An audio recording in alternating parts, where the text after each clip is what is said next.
Welcome back to the Ireland Contracting Nightly Sports Call. Pony, I don't know if you listened to Pat Narduzzi today in his press conference, but I was over there. Did he bring you up? I want you to listen to this. Let's just listen to the soundbite real quick.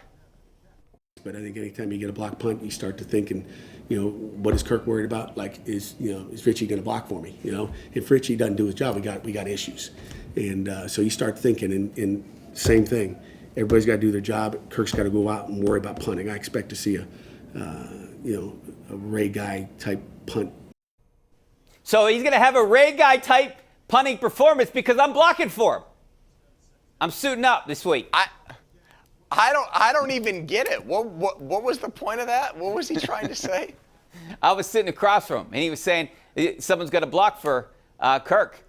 So how about this? Somebody should beat Western Michigan. I mean, that's really the bottom line here with Pitt. How do you lose that game last weekend, and you got 6 touchdown passes from your quarterback? I mean, it's not good, Richie. That's a tough one. I mean, one of the topics, obviously, was defense. He said the guys are energized. Obviously, they're big favorites. But I would imagine that, the worst thing about that loss, Pony, it's a horrible loss to a MAC opponent at home that you're supposed to win. But they were just gaining some traction, gaining some momentum. People were actually talking about them, saying they could win 10 games. They went to Tennessee and won. Yeah. Yep. Yeah, and now that's all gone. People are like, now you go out there, it's just Pitt, it's Pitt. And people forget about them. They had this momentum building, and they just blew it with such a horrible loss. I could see if it was a loss to like Georgia Tech or Virginia Tech or, someone in the ACC. But this was just why can't this coaching staff get these players up for these games? Yeah, and I know that coaches have to try to look for positives. The thing that bothers me about the whole aftermath of that loss was, it's not an ACC game, so it doesn't mean as much. That's ridiculous to me. You just said it. You lose to Virginia Tech in Blacksburg, Pitt fans can accept that. They can't accept losing to Western Michigan. Your ACC record right now might still be 0-0, but you just lost a game that's a black eye for the program. It's a loss that makes people say Pitt will never change, that they're always going to be this mediocre, middle-of-the-road team. So I wish, and I know you don't want your team to give up on the season now. You can't do that.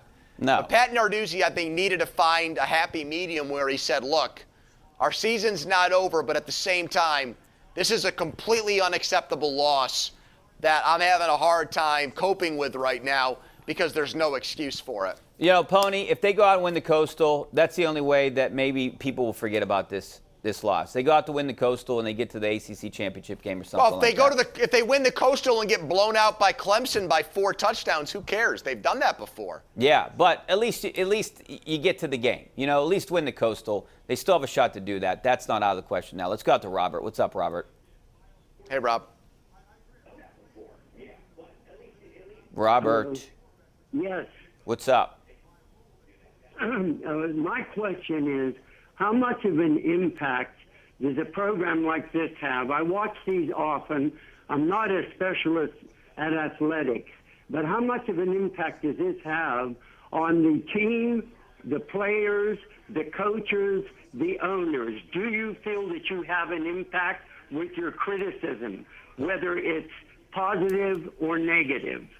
Well, this is an interesting question, Pony. I didn't get where he was going with it. I don't think we have an impact at all. but I do know that they watch us. There's no question about that. And listen to you. There's no doubt about that.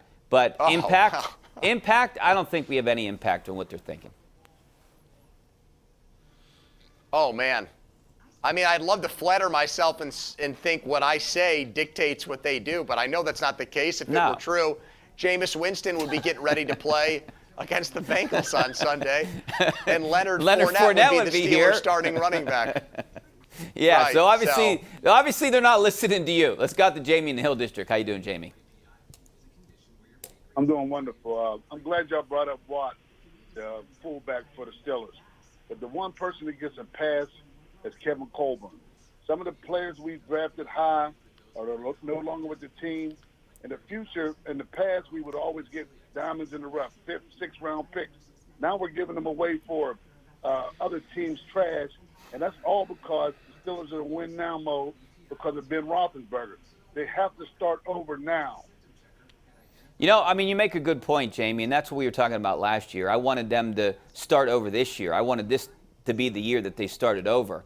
But Ben Roethlisberger decided to come back. So that puts you behind another year. Well, no doubt. That's been my point for such a long time, Richie. I'm so happy you brought that up. It never made sense to me. If you're going to bring Ben back, why would you bring Canada in? You should, if you're trying to get the most out of Ben, keep him with an offensive coordinator that he's used to working with Fichtner instead. You've got this odd marriage. They're already a lover's quarrel as far as the no huddle is concerned. I think Colbert and Tomlin, because they work together with the draft and the roster cultivation, I think they got to take the blame for the offensive line. That's not Ben's fault. Mueller might get on this show twice a week and say everything's Ben's fault. I disagree with him as far as the offensive line goes. That is this team's biggest problem right now, and that, in my opinion, is absolutely nothing to do with Roethlisberger. They're drafting, they're signing. Richie, I brought this up to Ed Bouchette today. I want to know what you think. They've still got all this cap space left. Why did they sign Joe Haig and Rashad Coward in free agency and not better offensive linemen? Can you answer that question for me? Does that make any sense to you? No, I thought they were going to use the money somewhere else, and maybe it was partly to use the money for Ingram, pay Watt, guys like that potentially, but they needed to upgrade this offensive line. There's no doubt about that. They still have $11 million in cap space. It's just sitting there. Yeah, you always save a little bit in case you get injuries, but I would like them to see to go out and get someone right now. Hey, real quick, before we go to break, we don't have a lot of time. I would like to know, just entertain me. Trade Ben Roethlisberger for Tom Brady. Would Ben do much better behind that offensive line? And what would Tom Brady do here? Yes. Yeah, he would. I think he would. He loves Arians. I think they'd find a way to get better production out of him. And I think Brady would do better than Ben because he's a better quarterback. But I still think the Steelers would be in deep trouble with him as their quarterback right now because of the line. I agree, too. We got to take a break. Back in a couple minutes.